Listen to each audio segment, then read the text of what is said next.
Some people think emotional intelligence is something you either have or you don't, something you're born with.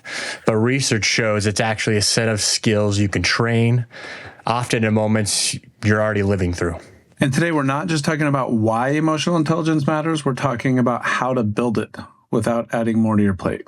Mental fitness is about readiness, that ability to rebound. And emotional intelligence is one of the clearest ways that readiness shows up in real time.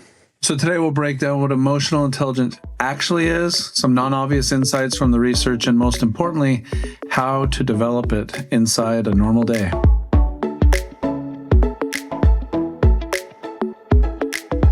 Let's talk for a minute, Dave, about what emotional intelligence actually is, right? I think there's a lot of misconceptions out there. There's a lot of people think it's like what's labeled as like toxic positivity, where like nothing affects you, right? You think a high EI person with a high emotional intelligence is just calm all the time. And that's not necessarily true either, right?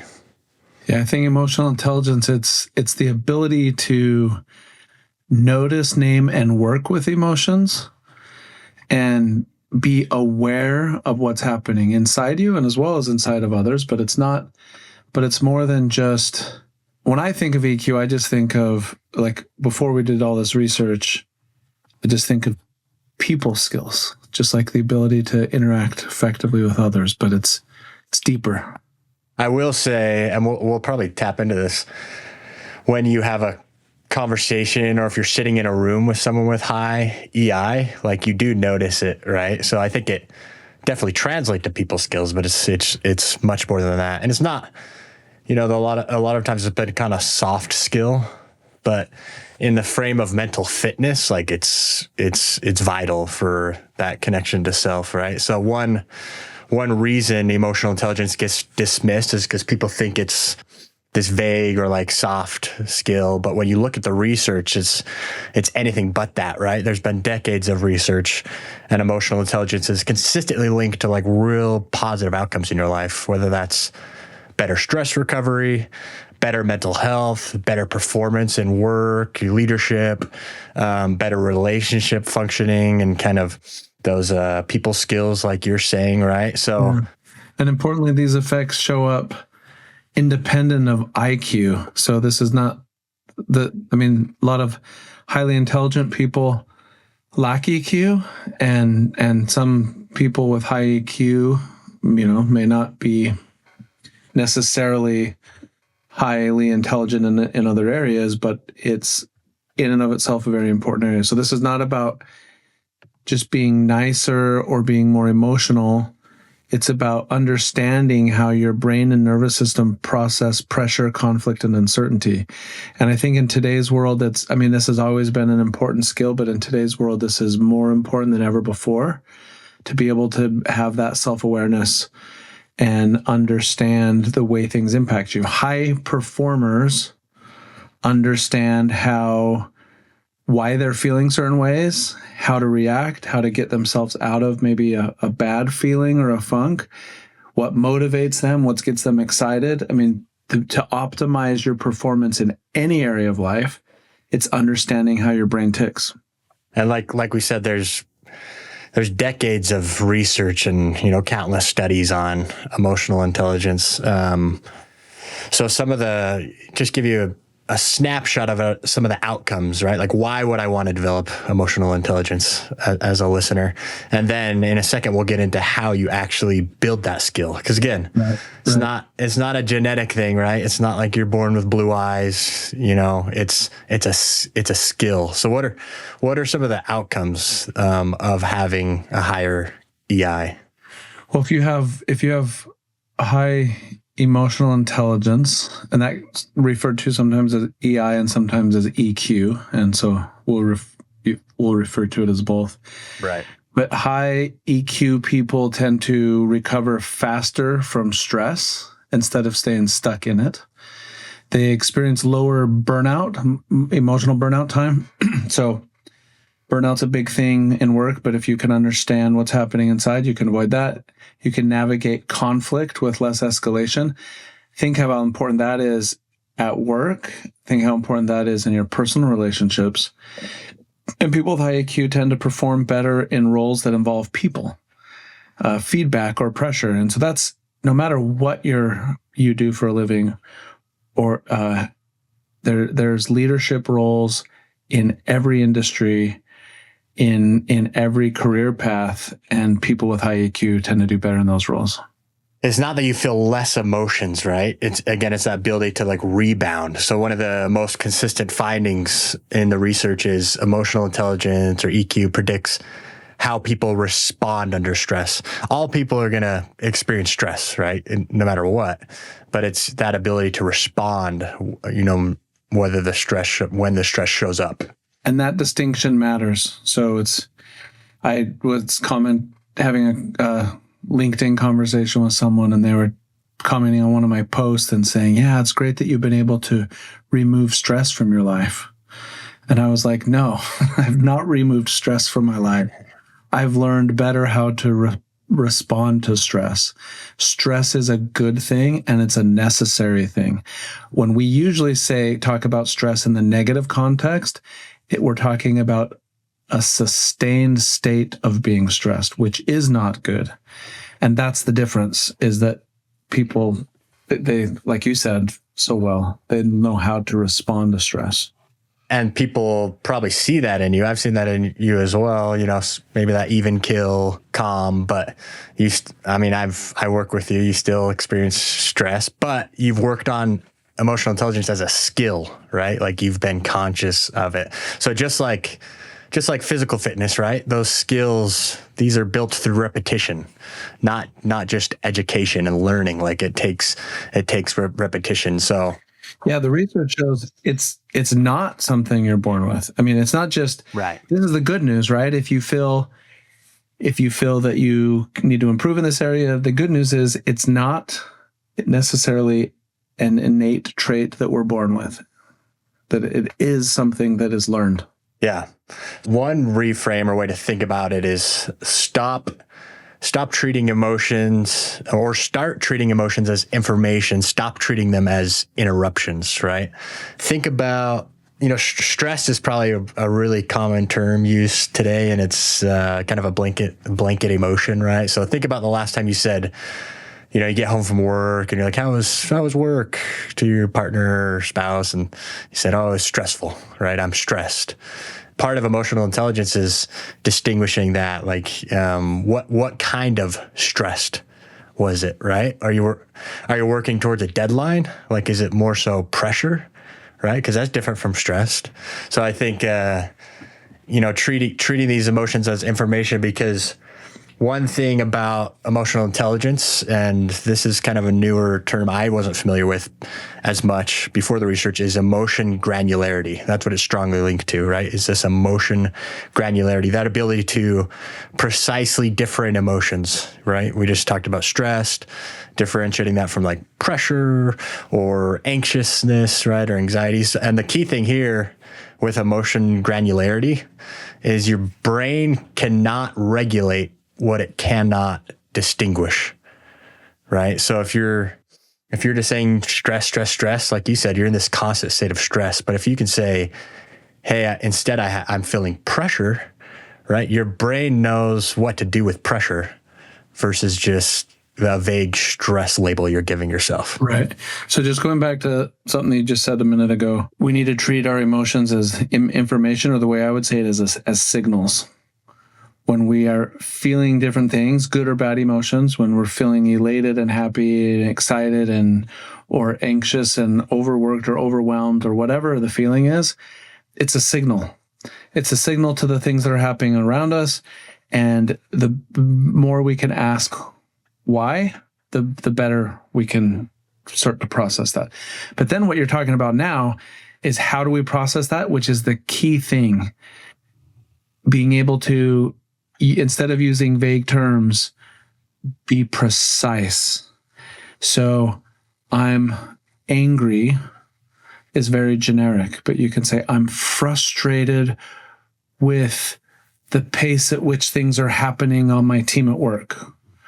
Or that makes me feel anxious about an upcoming deadline, which makes me worry or stress about the implications of that. And you think like, oh, it's just easier to just say I'm frustrated or something. But if the more you can understand, like you were just saying, that emotional granularity, that's what the research shows, is that our brain, like you said, I'm not just trying to repeat everything you said, but yeah, we have to be able to be specific when we're understanding our emotions in order to improve them. So I don't know if you mentioned this, but it's the like name it to tame it. If you can out loud kind of acknowledge and put into words how you're feeling and why, that's like the first very important step. No, you're spot on. That precision matters, right? So there's tons of reviews and research on this kind of emotion granularity, right? And it's linked to better emotional regulation outcomes, higher functioning.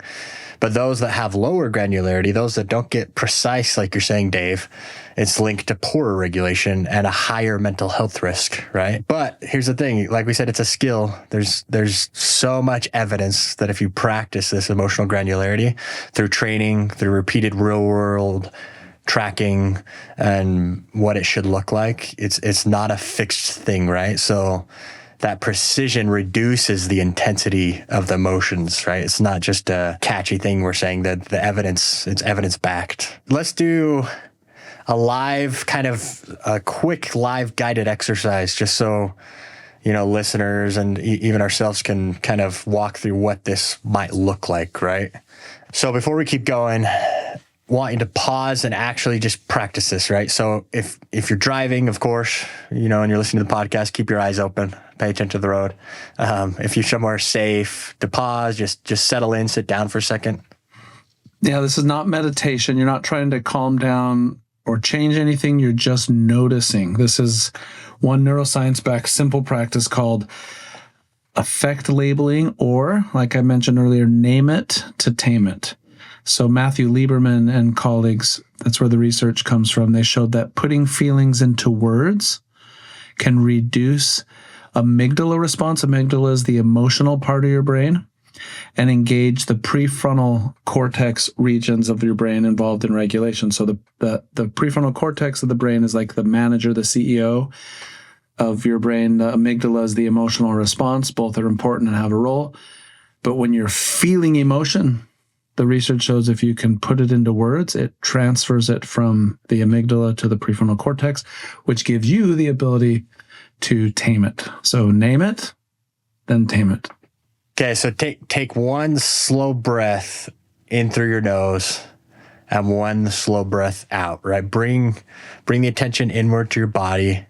Notice any area that might feel tight, heavy, restless, activated. Again, no need to fix it at this moment. Just take a moment to notice.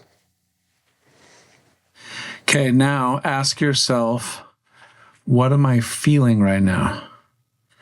And if your first answer is something vague, like tired, stressed, or I'm fine, see if you can get a little bit more specific. Yeah. Choose one more specific word that feels close enough to what you're feeling. And now ask, is this emotion high energy or low energy?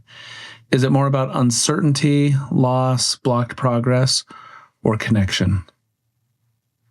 And now is translating the emotion into information. So ask one more question. What, now that you've got a little more precise on this emotion, what might this emotion be asking for?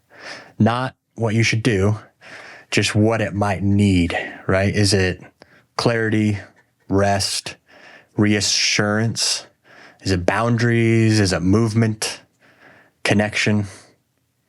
And then the final step, and we can talk about an example, is just take one more slow breath and notice if anything shifted, even just a little bit. And if nothing changed, that's okay. Awareness is the work that we're doing here. So if we just kind of go back through these steps, and just as with an example, and you come back and say, like, you take a breath and you just kind of take a moment to notice and say, how am I feeling right now? And you might say, I'm feeling resentful. and then say, okay, like resentful about what so and so did or something, and then you ask, is this high or low energy? You say, yeah, it's kind of high energy, and it's blocking me from focusing on anything else. And then the next step is, what might this emotion be asking for? And with resentment, it usually means a boundary's been crossed. And so you can be resentful towards a person, but often that might be more towards yourself, that you let a boundary get crossed. So then you have to just, what is this asking for? Is it asking for me to set better boundaries around this person, or like internally that I don't need to talk to that person about, or is it something I need to confront them about? And then taking another breath and just noticing, if just recognizing what's going on, if that makes you feel differently.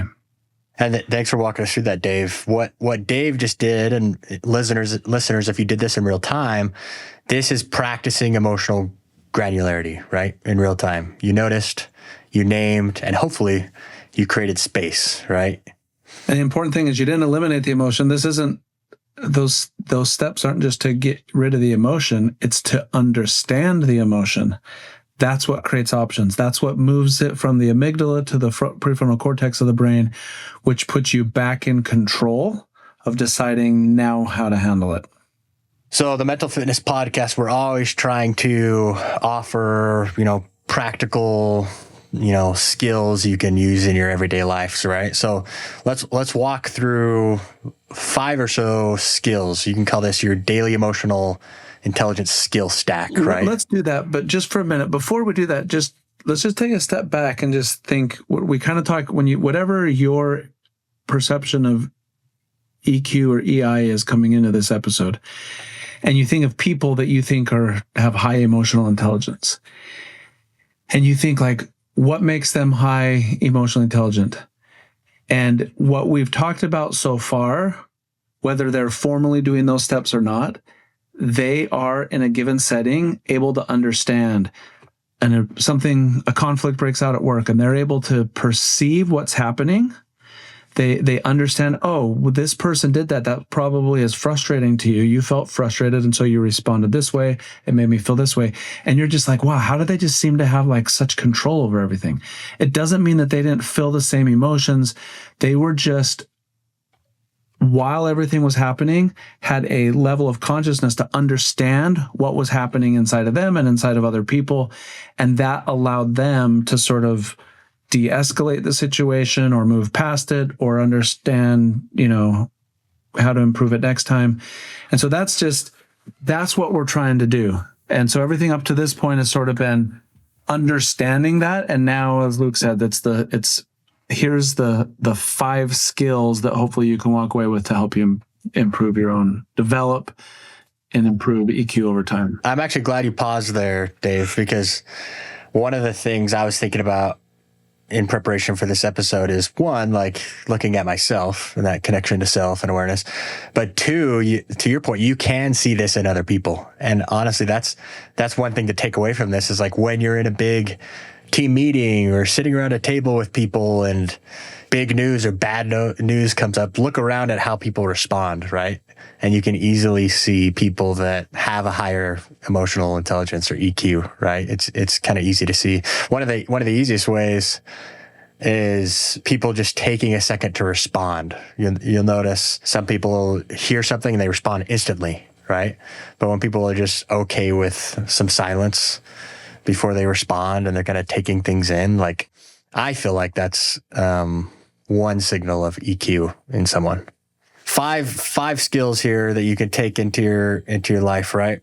Skill 1, simple, upgrade 1 emotional word per day, right? So if you're feeling uncomfortable or stressed, or let's say you're feeling uncomfortable, what kind of uncomfortable is this, right? So it's simple. That's skill 1, upgrade 1 emotional word per day. Was this like learning a new vocabulary word? Yeah. But getting more precise on what, instead of a blanket like stressed, right? What kind of stress is this? Yeah. So I know a lot of people who are just to come across as more intelligent and to be more effective communicators. They just learn new vocabulary words. This is an incredible category to do. So just while we were talking, I just went to ChatGPT and I asked it for a list of names of emotions that one can learn to improve their emotional intelligence, and it spit out a whole list. So under joy and positive connection, it's like joyful, happy, delighted, content, peaceful, grateful, appreciative, blessed, excited, eager, energized, hopeful, inspired, proud, confident, accomplished, loved, connected, accepted, valued, amused, playful, curious. And the reason I read those is you could just say, I'm feeling happy. But there's a different feeling from confident, content, accepted, playful, amused, joyful, right? And each one of those has a little bit deeper meaning that you could generically just say is happy. And then I'll just do one more: anger and frustration. Angry, mad, irritated, annoyed, right? Those are different. Frustrated, blocked, fed up, resentful, bitter, indignant, outraged, impatient, agitated, hostile, furious. And then there's hundreds here, all broken into categories. That was just a quick ChatGPT query. So I'm thinking of making a list. So the step one, learn an emotional word a day. So I'm thinking of making a list, maybe making a whatever emotion I notice myself feeling first that day. I'll go to that category and try to find the word that best describes it or something, and then try to use that word throughout the day.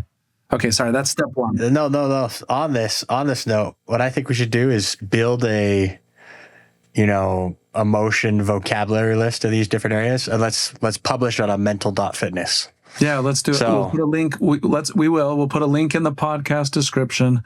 You can also go to mental.fitness, and we'll have it published there as well. It's a great idea. I love that. So that's skill one. Skill two is name before you solve.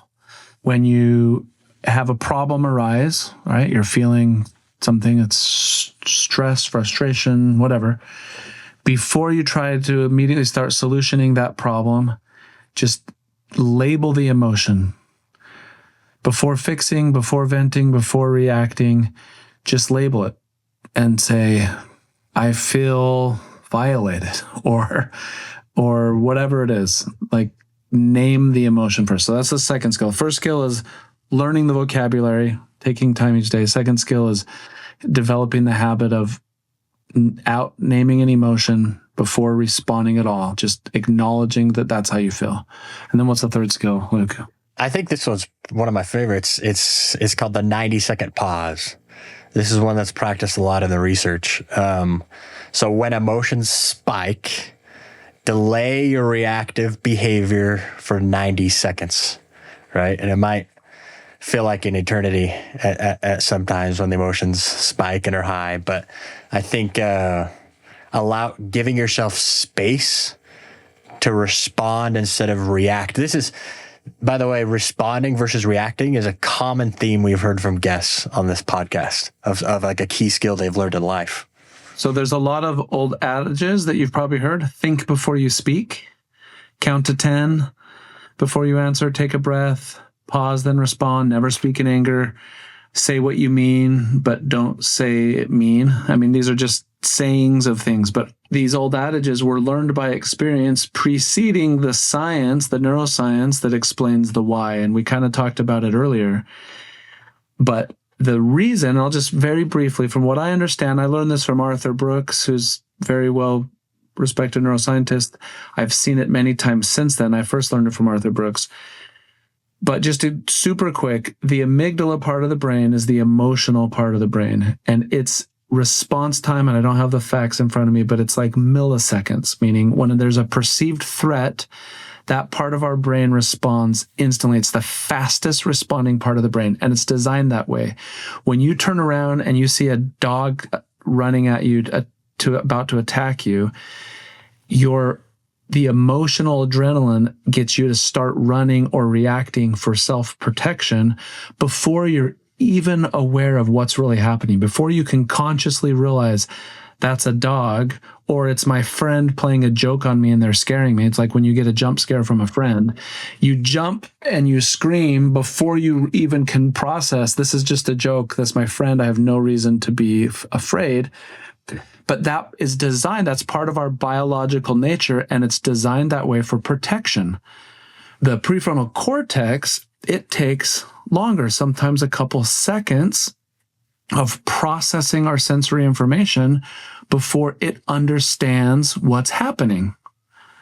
And so just understanding that very basic thing, the fastest reacting part of our brain is the emotional side, and the slower reacting part of our brain is basically the logical, sort of calmer, more grounded side of us. This third skill, the 90-second rule, is just pausing when something big or emotional has happened, just taking some time before reacting, first doing the first thing, naming it, just trying to describe it and recognize it, and then just taking the time to delay before responding. I wonder how many marriages and relationships could be saved if we did nothing other than, in heated conversations, pause for a few seconds even, not between statements, to process, think, and deliberately say something we want instead of responding while the other person's still talking, before we could even possibly have processed what they said. So that's, sorry, I didn't mean to go deep there real quick, but that neuroscience is important to understand why it's so important to just take a moment to pause.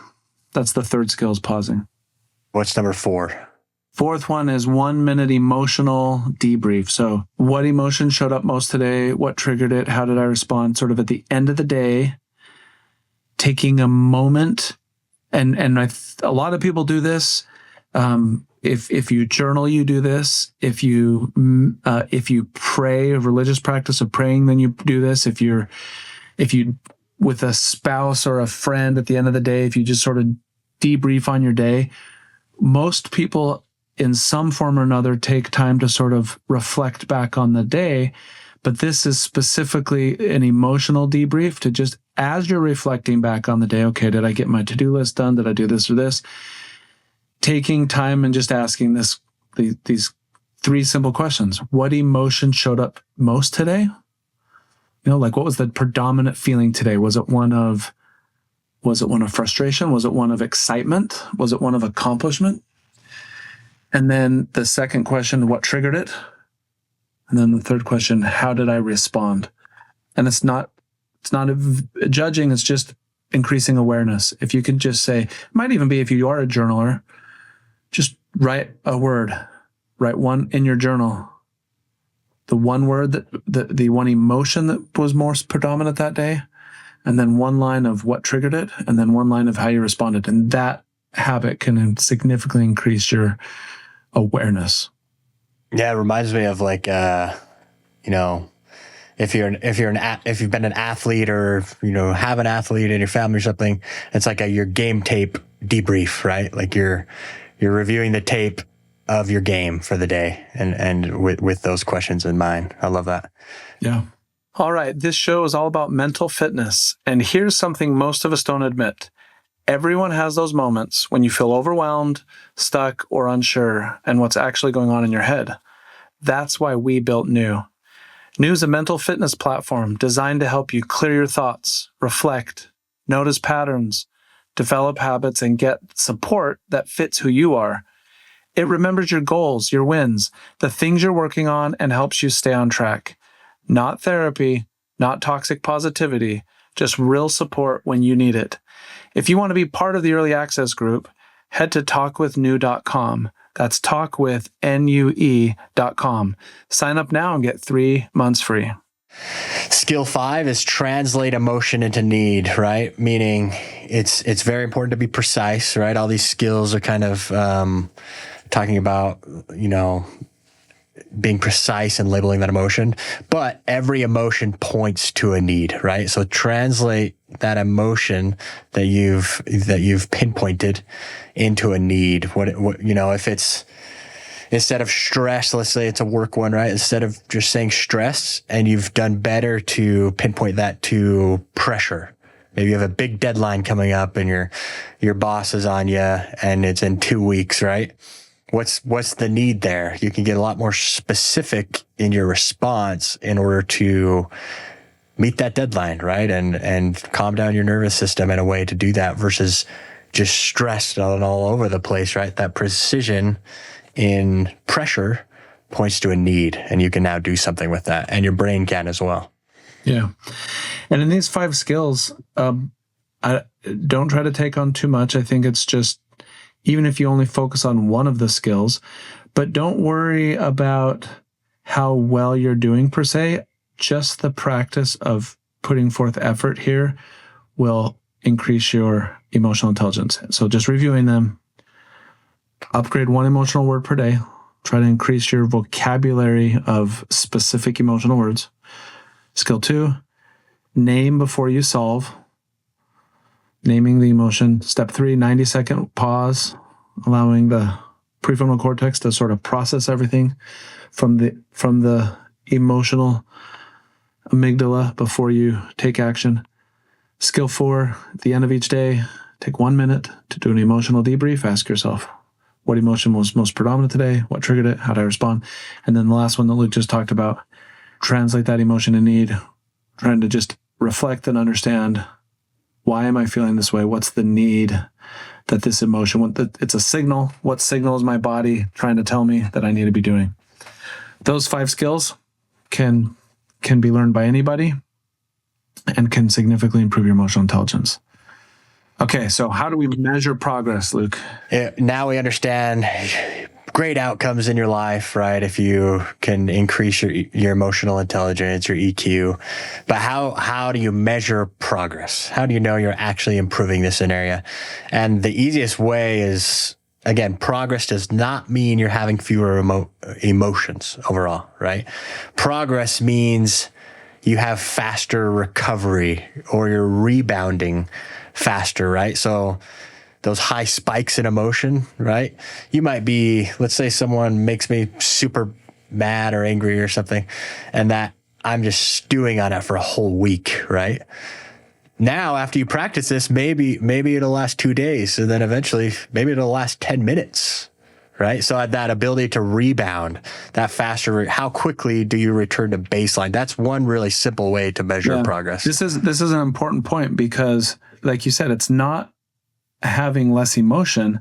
Let's just give an example. It's one that hopefully most listeners can relate to on either the receiving or the giving end. So a parent, mother or father with a quick temper or a quick response, who might be getting frustrated at kids or family members often, okay? We've probably all witnessed it. And if you didn't grow up in that kind of family, you've saw it at least at one of your friends' houses. Everyone's experienced it. So let's just say, for the sake of the argument, that you're the mom or the dad and you have outbursts with your kids when you come in a messy room, or they're not doing what they're supposed to do or whatever. So making progress in your emotional intelligence is not the absence of feeling those frustrations. It's not just caring less. It may not even be measured in fewer outbursts, but in how fast you recover. So instead of being hard on yourself and saying, my goal is to eliminate ever getting upset. That's not going to happen, by the way, because that's just one is so wired in us. But maybe it's, gal, every time I come in, I get upset. I say some comment to my kids, but then I name it. I recognize what's going on. I recognize why I'm feeling that way. And maybe sometimes I'm feeling that way because of stress, work stress unrelated to the situation, or it's resentment because you're doing so much for those kids and they're not returning it. Whatever it is, you go through all these skills and all these practices and you recognize it. You take 90 seconds, you kind of calm down. And then very quickly you can just say to the kids, you know what? I'm sorry for how I reacted. I just have to say I'm feeling insert specific word, resentful, frustrated, overwhelmed, because when I come home from work, I have a lot of things on my plate. And whatever the specific scenario is, progress is not necessarily not feeling those feelings, but how quickly you can sort of get back on track. Yeah. Apologize if necessary, or just explain yourself better to your kids or family members so they understand why dad always gets so ticked when people leave their bikes in the driveway. And it may actually lead to fewer outbursts, right? Because over time as you develop this in the short term, no, but over time, hopefully as you've developed this self-awareness, it's more like, dang it, I got to move this bike in the driveway again. But then you have the words, you know what? My kid's just being a kid, and this is okay. Let me go in and talk to him about it. Give them a big hug. They want to see their dad. Yeah, I think it's just in the short term, don't be too concerned about, we're not going from outburst to perfectly tempered parent overnight. If you're doing nothing more, but at least at the end of the day, acknowledging, if you can understand why you're feeling that way, why is that bike in the driveway frustrating? Maybe it has nothing to do with the kid. It just has everything to do with, like, I just want a smooth drive up the driveway into home on my way. Whatever it is, there's an underlying need going on there. So tell me this, Dave, because it's evident emotional intelligence is a key part of mental fitness, right? And I think, how does it fit into the three pillars of mental fitness? Well, the three pillars are connection to self, connection to others, and health and vitality. In a way, it fits in all three. I think you would say that this is predominantly a connection to self, because we're learning to understand our emotional state almost as a third-party observer. I think that's a good way to describe emotional intelligence, is we can understand why we're feeling certain ways, what was the trigger. And so it's predominantly that. However, as we just talked about in several examples, our connection to others, the more emotionally intelligent we are, the better we can relate to other people, the better we can understand their reactions, develop empathy, improve communication, and even behave better ourselves in instances when we're an instigator in conflict. But then maybe not as predominant as connection to self and connection to others, but even health and vitality, which as we improve our emotional intelligence, we have improved stress recovery. We have better burnout prevention. We have better decision-making quality, and all those things can have a physiological impact on our health and vitality. So what are your thoughts on the three pillars and how this connects? Yeah, I think it does hit all three. The last one you just touched on is health and vitality. So if I'm imagining, if I'm feeling stress, that could be something closer to, I'm approaching burnout, right? And if I dive deeper, that it could be that I lack sleep. So what that emotion might need, or what I might need at that time, is actually more sleep to function better, right?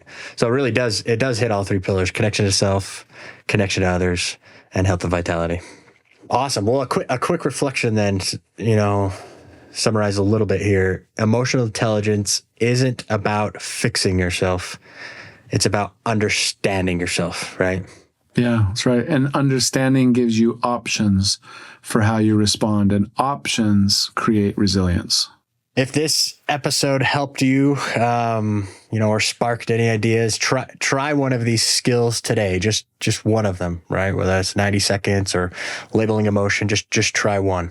And if you want more practical tools like this, check out our other mental fitness podcast episodes, as well as visiting our website, mental.fitness.